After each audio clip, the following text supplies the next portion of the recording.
The next three talks that we will get are from Georgia Tech and from Stanford. The first one will be about the two avant-gardes of video games.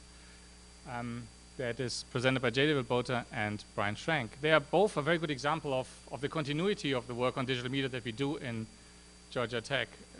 J. David Porta is the highly esteemed professor and has been working in the field of digital media since a long, long time. And Brian Schrank, he had his Ph.D. in classics actually in '78. And Brian Schrank is one of our PhD students who hopefully will have his Ph.D.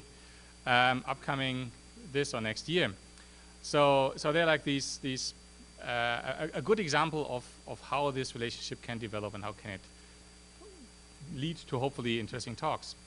They're also a good example of the differences, because when J. David Porta started in hypertext, Brian Schrank basically started in 3D animation.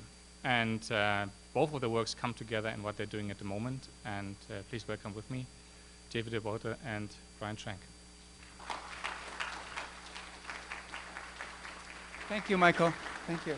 I'm going to start and then hand it over to Brian. Let me start with a question for you. Let's make this presentation interactive. How many in the audience are there whose background is primarily in art or art history? Okay. How many of you have their backgrounds primarily in games or game studies? Okay. I just wanted to get a sense of how many people we're going to upset by which part of our talk. But we promise we have something to upset everyone in the audience, so don't worry. In the next half hour, we're going to bring together art and video games in a particular way, in keeping with the theme of the conference and with the other conferees today. John Sharp already gave you a general introduction, situating games in relation to art since the Renaissance. Brian and I are going to focus on a more specific relationship, video games and the history of the avant-garde, and that means principally art in the 20th century, the age of the modern, the age of new technologies which come to dominate industry and culture, when art and technology come together and collide in new and interesting ways. And it's also the age of the avant-garde, the age of art as revolution. And that age has left its mark on our vocabulary. So it is that the term avant-garde is often applied to video games, but often with casual and widely varied meanings. For example, an article in Wired magazine from March of 2007 is entitled "Latest French Avant-Garde Games." The article goes on to explain that the French government has decided to support the French game industry with tax breaks and to induct 3 game designers into the Ordre des Arts et des Lettres. The website for the International Mobile Gaming Awards announced in 2006 the winners of, quote, games using all the features of the new generation of mobile devices, and noted, "These avant-garde games are paving the way for tomorrow's mobile entertainment." The term's also applied to popular game designers.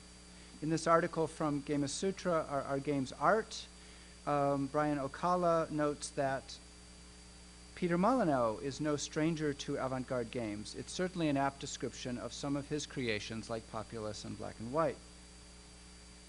So what does it mean to be an avant-garde game?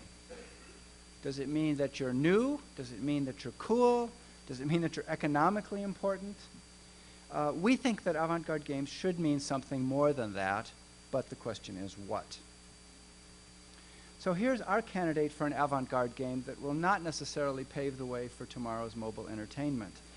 It's one that has already actually been mentioned today, cited today, untitled game by the art group Jody, and it's in fact about 10 years old.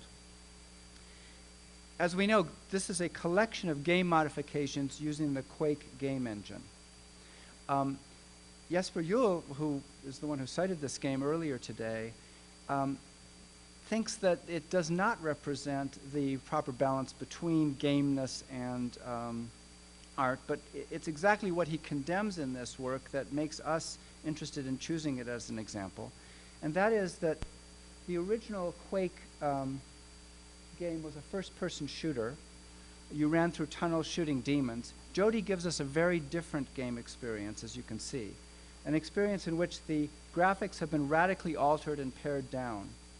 The interface actually still works, and you can hear the sounds of the game. But the visual field is completely disoriented. As Jody says, oops, I'm having trouble with mine.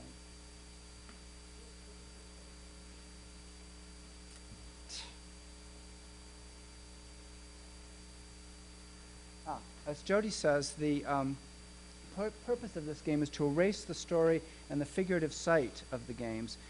The starting idea was to find very basic forms like a line or a square, just black and white, and attach these forms to the behavior of the code so that we would have a better view on how such a game is driven. What are the dynamics of the game? Jody's modifications allow us to experience the game in a new way. They force us to become conscious of the conventions of the game space that are usually intuited and invisible. They make what is familiar, unfamiliar again and new. And we would argue that's one of the things that avant-garde games do. They make us think about games and gameplay in a new way, making the familiar unfamiliar. To fully appreciate something like Untitled Game, we need to go beyond the definition of cool to a historical understanding of what avant-garde meant in art from the 19th century to the beginning of the 21st. We start with the meaning that everyone knows. Historically, avant-garde is a military term referring to a group of soldiers out in front of the main body of the army to face the enemy for combat or reconnaissance or to explore new terrain. But already in the 19th century, the avant-garde got a political context and eventually a meaning in relation to art. Now we're not talking about the main body of the army, but the body of culture or the mainstream in art. We've drawn the arrow both ways in this case because the avant-garde often has a critical function. That is, the avant-garde can lead us forward, but it can also turn around and face culture or art or critique it and oppose it. Now I want to break this out a little more specifically. Historically, we could distinguish two main types of avant-gardes, what we'll call the formal avant-garde and the political. The formal avant-garde is out in front of mainstream art, concerned with formal innovation and with critiquing the forms of mainstream art. The political avant-garde has a political agenda, concerned with culture or society as much as art, or indeed the place of art in society. Now, we want immediately to admit that this is a preliminary and very general set of categories. Art historians in the audience will have objections. We're oversimplifying. But we think that even this basic dichotomy can get us further in understanding the avant-garde and seeing the ways in which the avant-garde is morphologically represented in games today. So let me get a little more precise historically and use the example of painting. Painting was a key art in the modern period, that is in the first half of the 20th century, or here when we talk about the avant-garde in painting, we'll talk about the period from about 1860 to 1960. But I want to remind you, as in fact John talked a little bit about this too, about what painting was prior to this moment in the history of art. And it was defined by the project that began in the Renaissance, represented here by this painting by Piero della Francesca, to show us the world, quote, as we see it, using techniques of linear perspective to give us paintings that are, as it were, a window onto the real world or an envisioned world. And that's more or less what painting thought of as its project until about the middle of the 19th century. With the invention of photography, that definition was challenged. Apparently, photography, the technology, could do a better job of showing us the appearances of the world than the painter could. And so the task of painting had to be redefined. And the avant-garde came into existence in painting to rupture that tradition of representational art, to blast away the notion of what a painting is, until we land at something like this. By 1912, this painting by Picasso that is definitely not a window on the world. Though there are still recognizable forms, This painting emphasizes surface and the materiality of painting, in this case through the technique of collage. By 1950, the trajectory is in some sense complete with abstract expressionism. Jackson Pollock is a painter who represents this moment in the formal avant-garde of painting, painting as process. All representation is gone, and what we have left with is a canvas splattered with paint, the paint being the record of his action in painting it.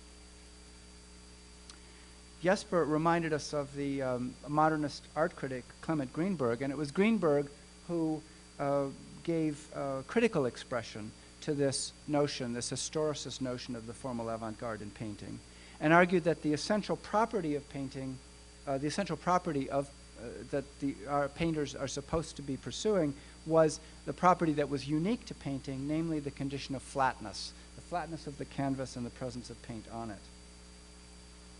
But Lee Krasner, who was a significant artist in her own right and the wife of Jackson Pollock, put it this way: Pollock used to give his pictures conventional titles, but now he simply numbers them. Numbers are neutral. They make people look at a picture for what it is, pure painting. And that, in a sense, is how we can understand the formal avant-garde in the 20th century. It's concerned with exploring the essence of whatever medium is being engaged. We use painting here, but we could equally well have spoken about the formal avant-garde in film, in music, or to some extent in literature. All of them engaged in a project of identifying the essential qualities of the medium and developing them. Now, they are also avant-garde in the sense that they were far from the mainstream. And in fact, the work of the formal avant-garde is often difficult to understand and assimilate by the mainstream. Even Pollock's works were often rejected as painting. Okay, that's the formal avant-garde. What about the political? It takes a bit of explaining as to what we mean by political here. Not politics in the traditional sense of political institutions, and not exclusively in the sense of revolutionary or radical politics either. What is meant here by political is a new way of thinking about life and a new relationship between art and life. The first stage in that rethinking was to disrupt the conventional notions of the relationship of art to culture. Political avant-garde artists wanted to debunk the notion of fine art, of art as beautiful and sublime, to get in the audience's face, to pose embarrassing questions about what art really is. So the Dadaists, for example, held performances that were deliberately absurd and were taken as insults to contemporary notions of culture. We have Hugo Ball here at the Cabaret Voltaire in 1916 performing his famous nonsense poem, Caravana. The Dadaists in these performances defined success as starting a fight on stage. They were also protesting the absurdity of art itself in a world disfigured by the First World War. Unlike the formal avant-garde, the political avant-garde is not interested in exploring the essence of a new medium. They're interested in their art as a way of changing human relations. And it's that notion of changing human relations that gets taken up by the neo-avant-garde or the new avant-garde movements of the 1950s and 60s. John Cage, Neo-Dadaism, Fluxus, or here, Yoko Ono. This example of performance art called Cut Piece is one that set out to break the barrier between the audience and the artist, to redefine what the relationship of art was to everyday life. In Cut Piece, audience members are invited to come up on the stage and actually cut pieces of clothing off of Yoko Ono as she sits passively.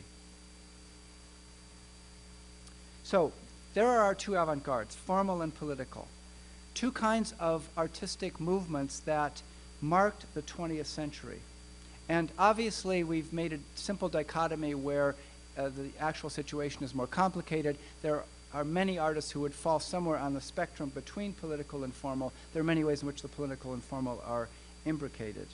But we want to use this division to help us understand video games today. And that's where I'm going to turn it over to Brian to show you examples by which we think this dichotomy actually helps us. But we have to hopefully switch this.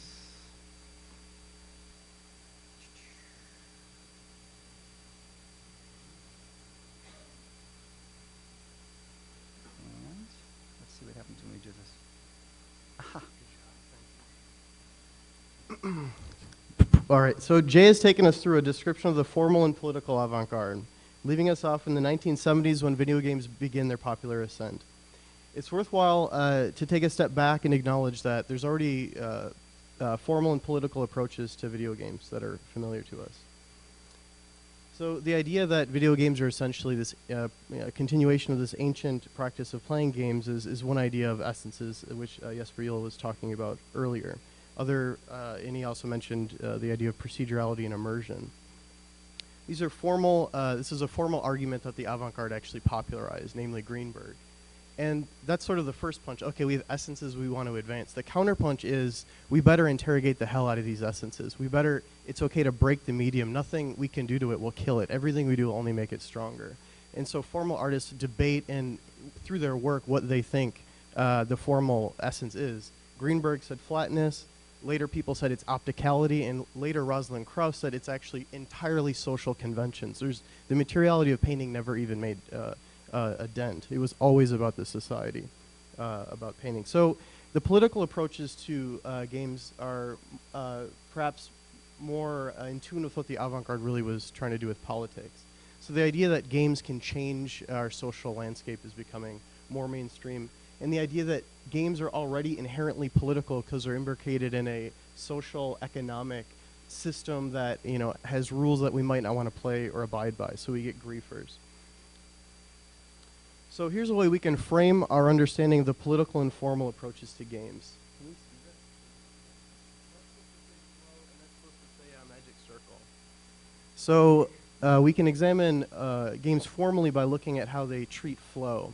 If they advance it, if they critique it, if they try to innovate on it. And we can examine political games by what they do with the magic circle. So let's look at the role of flow in formal video games. First, let's remind us, what is flow?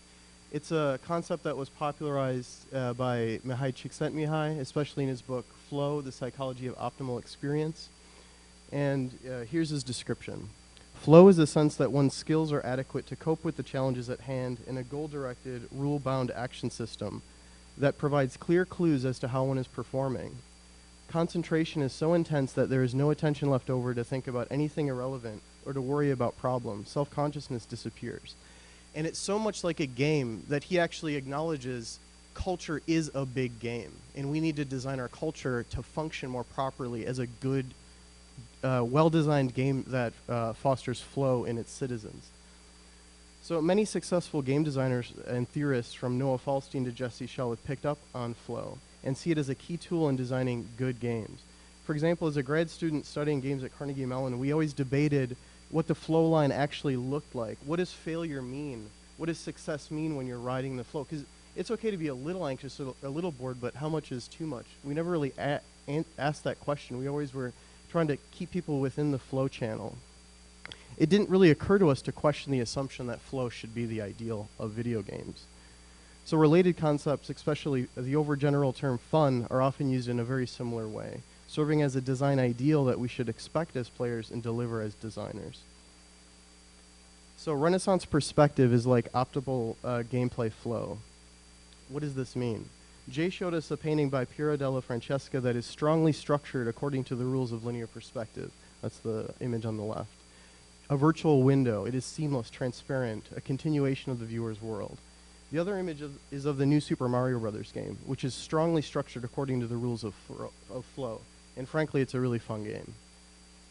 I love the game. So the challenge is crystal clear. Move to the right of the screen in this game. You know what you're supposed to do. But there are so many delightful tweaks and wrenches thrown in, and these goofy power-ups that make you bigger than you would expect to be. They keep you delightfully engaged. It's a well-designed game. The game is not so much, in comparison to the painting, the game is not so much a seamless continuation of the viewer's world in terms of space. It's more about maintaining a seamless causality. The player and computer's actions are locked together in time. And even though part of that locking together requires a struggling back and forth. So it's not just pure pleasure like Nirvana or whatever. It's part of that pleasure is the struggle. So minutes and hours fly by as the feedback loop is kept fluid, fun, and lubricated. So what Picasso is to Renaissance painting, Jody is to first-person shooters. It's like a little bomb, I guess. So Picasso doesn't funnel viewers into a virtual world to play inside a perspectival space. He allows viewers to play with linear perspective itself as they gaze at the surface of the painting.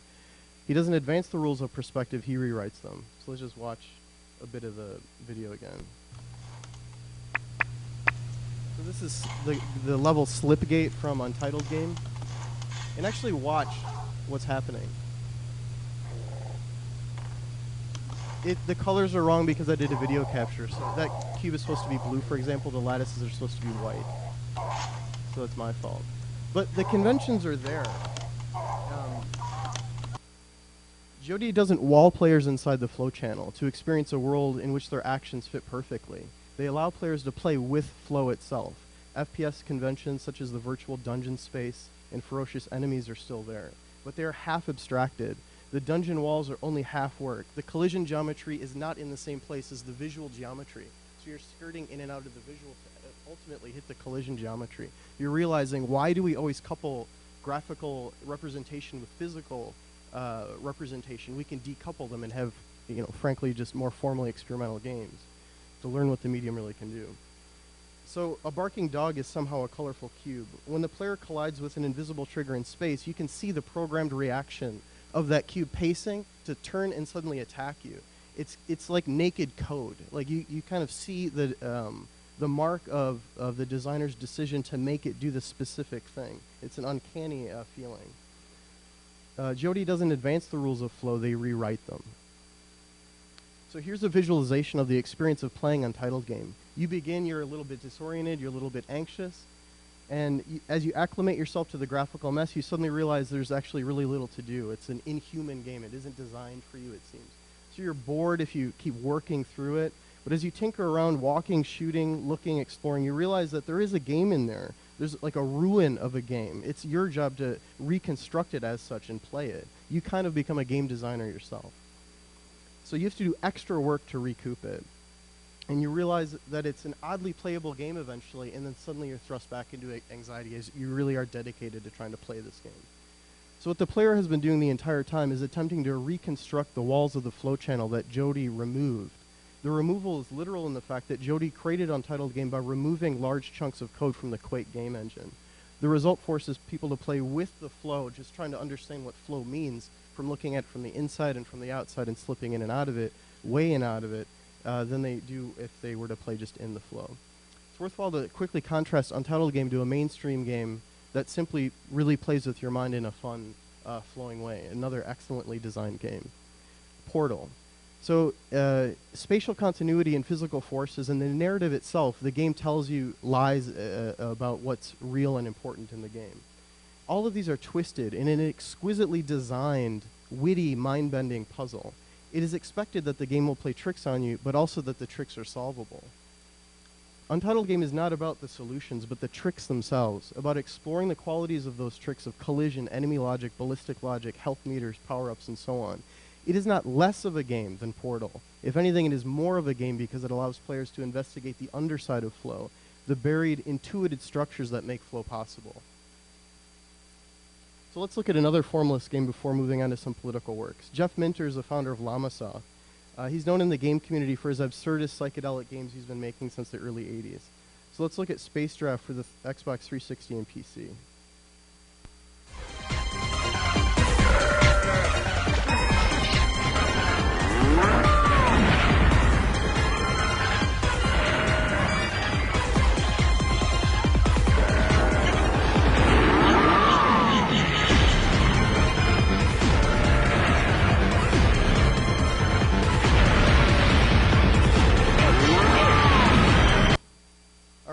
So although graphically Untitled Game and Space Giraffe are both chaotic, in terms of gameplay, Space Giraffe is the opposite to Untitled Game, which can be trudging and feel inhuman at times.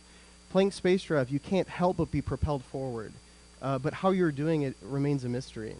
So Jeff Minter explains, you'll always make progress in Space Giraffe even as you die repeatedly.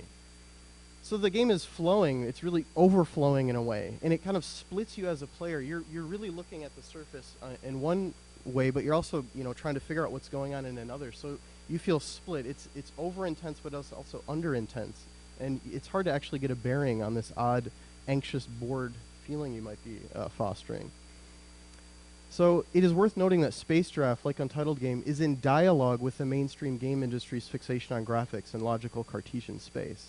And they reject the popular demands that games would flow in similar ways that in Renaissance painting and afterwards we demanded art be this high notion of art. That's what the avant-garde did in the 20th century. So Untitled Game launches a directly critical tactic. It breaks the graphic engine to get its moire patterns and noise into the game. Space Giraffe uses an absurdly excessive rather than reductive tactic. It doesn't break the graphics card, but on the contrary, it successfully juices so much performance from it that it ends up parodying itself in a campy digital firework explosion. And for its effects, the game uses Neon, the default music visualizer for the Xbox 360, which was built by Jeff Minter. So where Jody formally interrogates the medium from outside the game industry, they're mostly known as internet artists, actually. Minter formally interrogates it from its core. Let's move on to look at some political approaches that investigate games through the magic circle. So to remind us, what is the magic circle? Huizinga is a giant in game studies, and he's defined some of the concepts that we use, just as such as the magic circle. So he says, all play moves within a playground, forbidden spots, isolated, hedge round, hallowed, within which special rules obtain. All are temporary worlds within the ordinary world, dedicated to the performance of an act apart. So he's very contemporary, modern, Western, scientific in his approach. And his conception is essentially binary. You have world 1, ordinary social world. You have world 2, delicate play world. His model is based on magical thinking. Okay, let me just read this, sorry. So he thinks the ordinary world is a lot more powerful than the play world. For example, when he says the spoil sport shatters the play world itself, he reveals the relativity and fragility of the play world. He robs play of its illusion. So it's somewhat of a cynical Western outlook. Like, since religion and all of that is just phony, that anything that references it is also going to be weak, because he's using his theories of play based on the history of magical and religious thinking.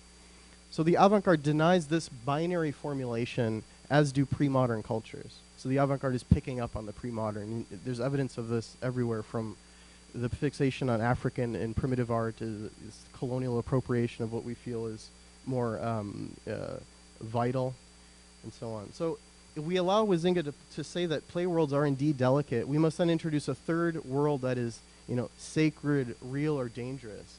This is the place from which unknown strange forces are called forth, regardless if they are supernatural, subconscious, irrational, and so on. We need to have a place that acknowledges that there's a powerful, transformative force that comes through play, comes through the magic circle. So Huizinga wasn't historical or cross-cultural enough in his analysis. The circle is drawn historically not only to protect magical play from the dulling ordinary world, but for example, in pagan practice, it was also used to protect participants from the dangerous forces that they were conjuring. They drew it around themselves so that crazy forces couldn't hurt them. Even more problematic to Huizinga is the fact that it was also used as a means to dangerously bridge worlds together, such as the 16th century Foss legend, where a man draws the magic circle, summons a demon who eventually kills him. So the idea of breaking the magic circle as some postmodern new thing is like a very bad way of looking at it. So the magic circle for pre-moderns and avant-garde is essentially hybrid, and this is what avant-garde political works activate. They blend worlds together. Today, fewer people believe in the sacred world, so we need to refer to the same category of imaginary forces. So I'm just calling it the real. It's from Lacanian theory, but it doesn't really matter. The idea is that the imaginary forces, we should think of them as real. Like, they can actually affect us, even though they might not technically materially exist. So Sir James Fraser articulates how this can be, the danger from this irrational world. He says the danger, however, is not... I'm sorry, I gotta move this. The danger, however, is not less real because it is imaginary. Imagination acts upon man as really as does gravitation, and may kill him as certainly as a dose of prussic acid. So that's a good way to think about it. Just because it's imaginary doesn't mean it can be radically transformative. So Jay showed us Yoko Ono's cut piece, and a critical component to the work is her openness to the unknown, to risk. When Ono first performed it in Japan, the participants were respectful, gingerly cutting off little pieces of her clothes, setting the scissors down quietly and walking away. When she did it in 1965 in Carnegie Hall, a man somewhat aggressively cut one strap of her bra and laughed a little bit, cut another one, and she almost reacted, and then she realized like the purpose of the piece, and she just let it happen. And some critics called it a kind of rape. Regardless, it was a blending of worlds. It makes private and public space unstable, mixing together potential violence and expressed vulnerability. It places intimate trust in strangers. Ono was helping participants recall a non-binary pre-modern understanding of the magic circle, in which it is both strong and unstable. So I think this is one way we can think about griefers, people who go into virtual worlds and through either through swarm behavior, just a lot of people are doing it, or through virtuosity of using the code, they can transform space and the social relations in virtual worlds to have gray goop fall from the sky and slow down people's frame rates, even crash servers at Linden Labs or something like that. So Gazira Babeli is a griefer that is polite enough to explain to her unexpected audiences in virtual worlds just it is what she is doing. I think we're more in the line of the Yoko Ono type. So even the code she uses to call for self-replicating gray goo is nicely commented. Through various means, Gazira encourages people to explore the intersection of the ordinary, play, and the chaotic real. So as you're logged into Second Life and your frame rate slow down because your computer can't render the flood of objects, at least she'll keep you company and chat with you about why she's doing this to you and try to teach you how you could do it to other people. So it's a very polite way. It's Hakim Bey, an anarchist, talks about sweet griefing. And it's this weird interplay between trickster figures and mentor figures and guide figures. In us moderns, like those seem like totally opposites. Like, no, guides tell you logical reasons in which you should do things, and tricksters are trying to just mess with you. A pre-modern and avant-garde way of looking is that, no, the trickster is the guide. So it is interesting to contrast the openness and sort of the nurturing, sweet griefing of Gazira with more elitist forms of griefing in which every conceivable social rule and gaming convention is broken. For example, you have, this is the more popular Reddit you find on Fox News. This is how griefing is treated. It's just totally antisocial. And of course, many of those representations aren't far off the mark, but it's purely iconoclastic griefing. And actually, how Wizinga talks about the spoil sport allowing the ordinary world to crush the play world. Maybe this is when the real, all that can't be assimilated into our ways of thinking just crushes like all, our ways of interacting in the virtual. So the real wins, the irrational wins. But it's a flat adolescent aggression, and because so the transformative force is really dulled. So alternate reality games are often framed in utopian rhetoric. They give us opportunities for groups and masses to work together spontaneously. They allow us to use new media in novel ways. They help us redefine public and private space, often reclaiming the former from the latter. And such benefits of ARGs all have to do about stretching boundaries and making connections. But there's also a benefit to alternate reality games that is somewhat mischaracterized as a bug or a design problem. Alternate reality game designer Elon Lee told an anecdote at the 2008 Game Developers Exchange Conference at SCAD, where at the end of an alternate reality game, one of the actors told the players, like, "Great job, everybody. You guys did well. You solved the game. Go home and celebrate. Have a good time." And he got on the bus to go to his house, and some players followed him on the bus, thinking, maybe there's going to be a secret level if we follow this guy, and he's going to show us more games, more levels. So he just stares at them on the bus, and he looks to them eventually, says, "It's really over. I'm really going home. I don't want you following me home." And some people left, but a few people stayed on the bus, like thinking, I'm a hardcore player. I'm going to get to the bottom of this. And he goes home, and he had to call the police. So the police show up, and the police have to explain to the players, I don't know what game you're playing, but there's no game in it. You're going to go to jail. So they eventually left. It would be great if some of them went to jail to keep playing that awesome game.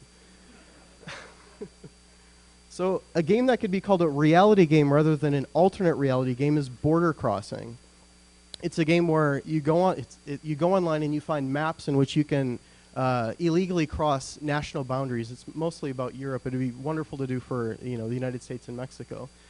And what you do is you basically give people the patrol patterns and you give people the water supplies. But of course, this is done as sort of this middle-class practice of maybe it's like a poverty surfing or something, you think of it. But it does have a radical component where it is transformative by people accepting boundary-free geography. They are really willing to risk incarceration and just the risk of hiking across these geographies. So it helps ushers players into a world which people can migrate and cross national boundaries as they will. So to summarize, formal approaches investigate flow, political approaches recall a pre-modern magic circle. And to describe a vertical axis here, you can't read the top, which is funny, because it's supposed to be flow as a question, but the fact that it's not there, it's like messing with us. I like it. So to describe the vertical axis, at the top, people investigate flow, they critique flow, they see what lies outside of flow to really understand it. And at the bottom, we have flow as an ideal. So that's a more populist, targeting a mass audience.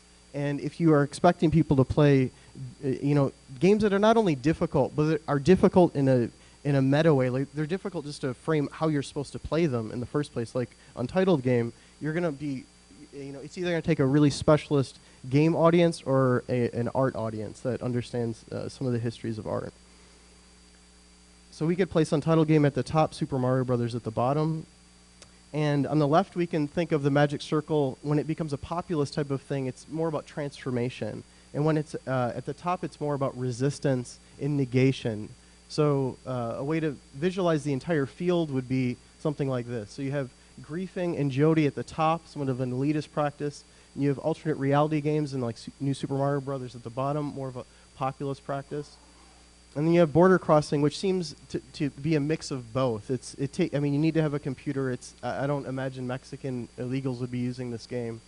Maybe that's another level. I don't know. But that would be there. So a game like Passage is interesting because I think the reason it's successful as a game is because it precisely does what a lot of us didn't want games to do in the first part of the day. Is it really attacks flow in a way. Like, you're playing it and you're understanding the mechanics and the conventions of the medium in a more reflective way than you would if you're just going into, fail and succeed in a normal flow loop. So a game like Blast Theory is somewhat of an alternate reality game, but it's for more of a gallery-going audience, so maybe that's an elitist practice as well. But it blends formal and political. And then maybe, marches and things like that in Second Life. Ad hoc behavior in Second Life would be a blend between formal and political in the more populist end. All right, so thank you.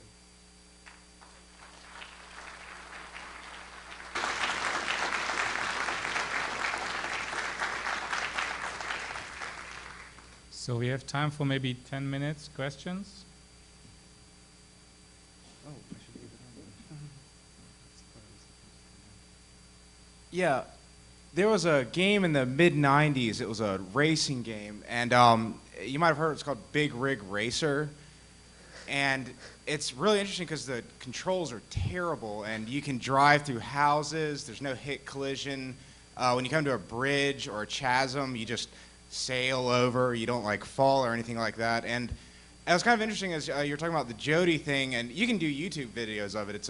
They're funny, but the thing I wanted to ask was what's the difference between something like that, which normally I think we just call yeah, goofy. it's bad design versus artfully bad design.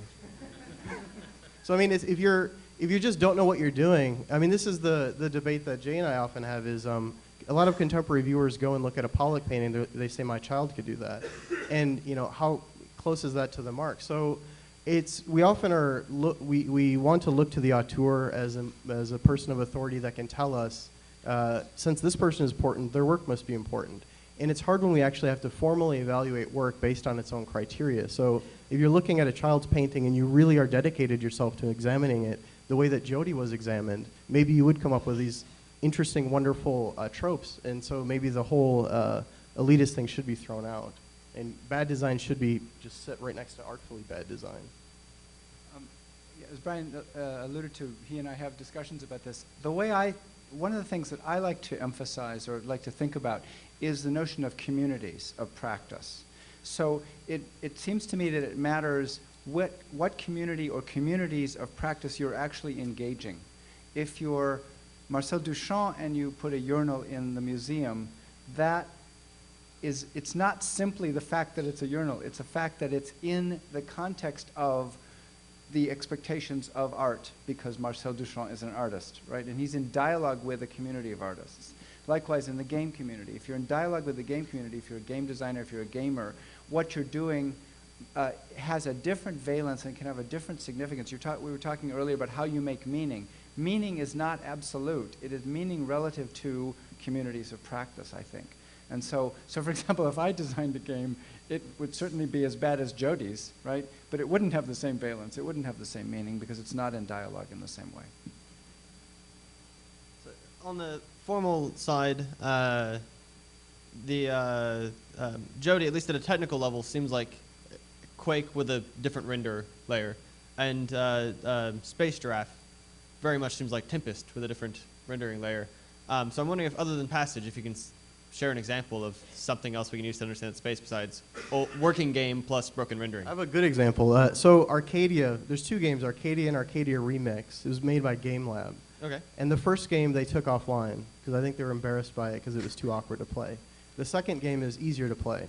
But it's essentially the same game, but that little tweak makes a big difference. So you're playing 4 games at once. That's what Arcadia is. Okay. So you're playing a racer game, and then you're playing like a platformer game, and then you're playing a shooter game, and Connect 4 even, so it gets into the history of board games.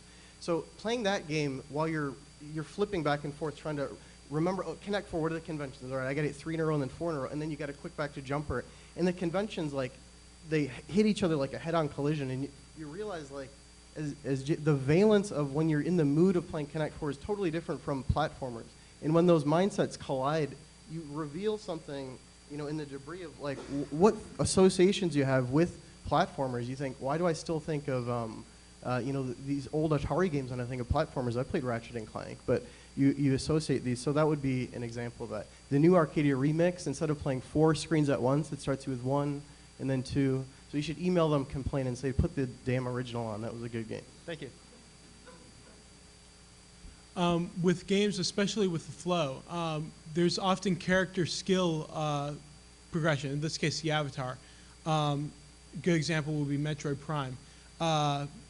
In Metroid, you've got the single composition. You gain all these skills back, and then the next composition, you lose all these skills.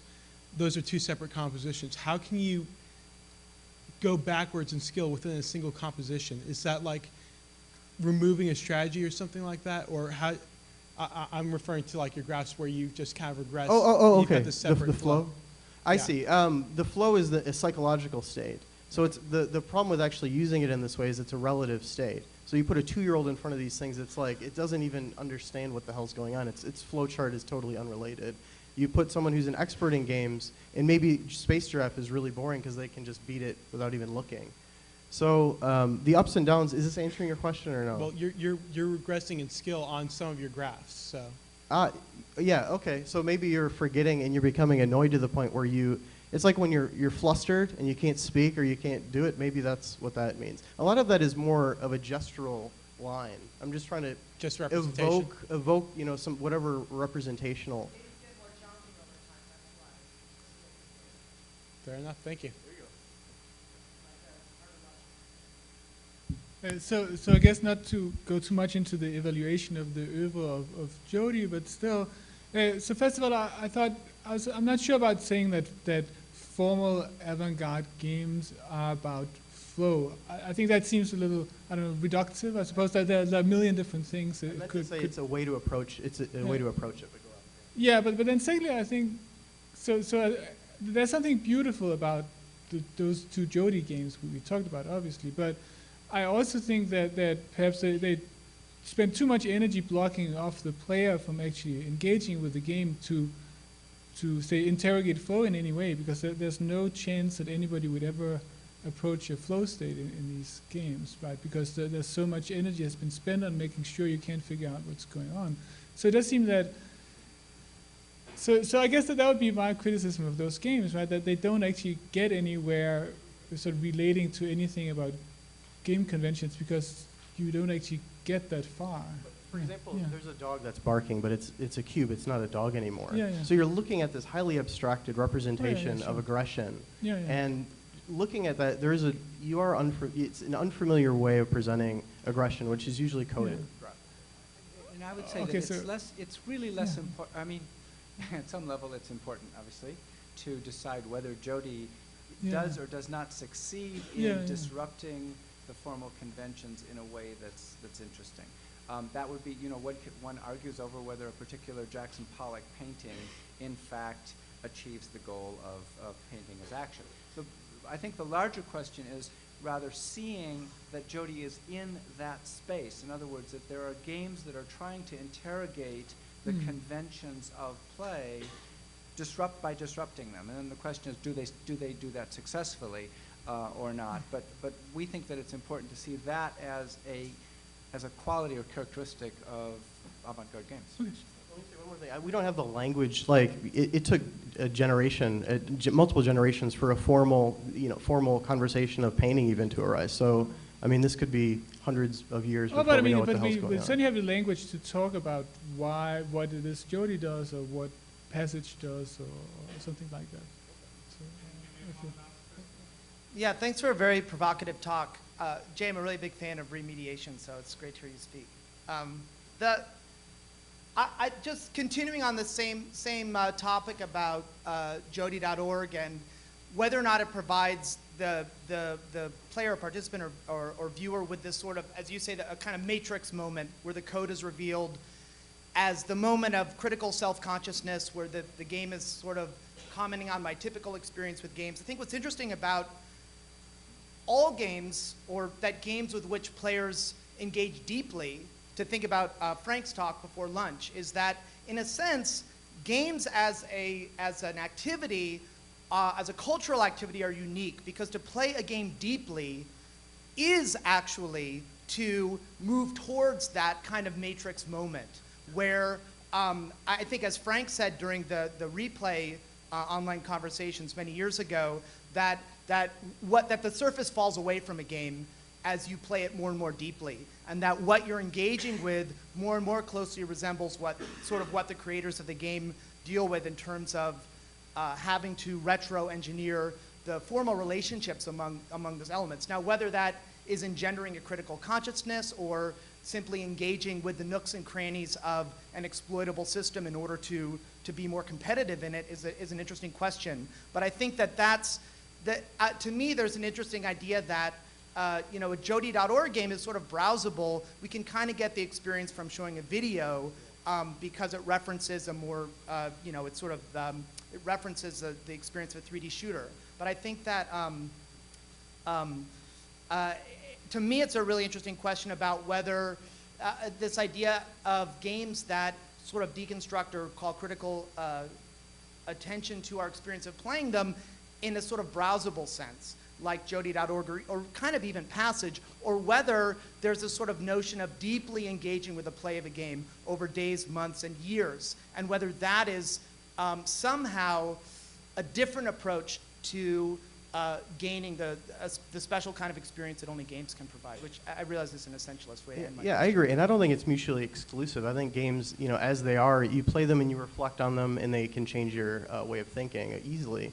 I don't actually see this as a binary where you have mainstream and avant-garde and they're at war and all. I mean, that's a very old-fashioned way of thinking. I think of it, as I tried to present it, as more of this weird spectrum where you just have more formal experimentation and less formal experimentation. But I agree with you. You can have a rich experience playing a deep game, and then you learn a lot about the medium by playing it. And I don't think that's necessarily antithetical to the work Jody's doing. I just think it has to do with whether you're trying to, we seem to have this fixation that we're nurturing this medium. We anthropomorphize it like we want it to grow up because we project our own hopes and dreams on it as if it's a child. I just think we can be a little bit more, we can be a little bit more wide in our approach to this medium. That's maybe a better way to say it. Does that answer your question or not? Yeah, I mean, I think it raises more questions for me as someone that teaches game design.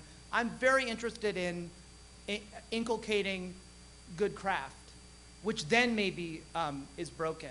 But even the craft of conventional game design is something that is just beginning to be understood. That's a whole other set of questions. But historically, I mean, one has to point out that in art in the 20th century, there has been this tension between the notion of craft and the notion of art, right? In other words, de-skilling, the fact that so much of important art in the 20th century involved either conceptual art or putting a urinal in a museum, acts that didn't require the conventional notion of craft. And so there's been this tension and the notion of the beautiful, right? What constitutes the beautiful? Right, but I think that craft also survives in a different form in design fields, which And the relationship which of is design to which is art a is slightly one different that's, question than art as well. Major question in the 20th century. We better stop. Thanks.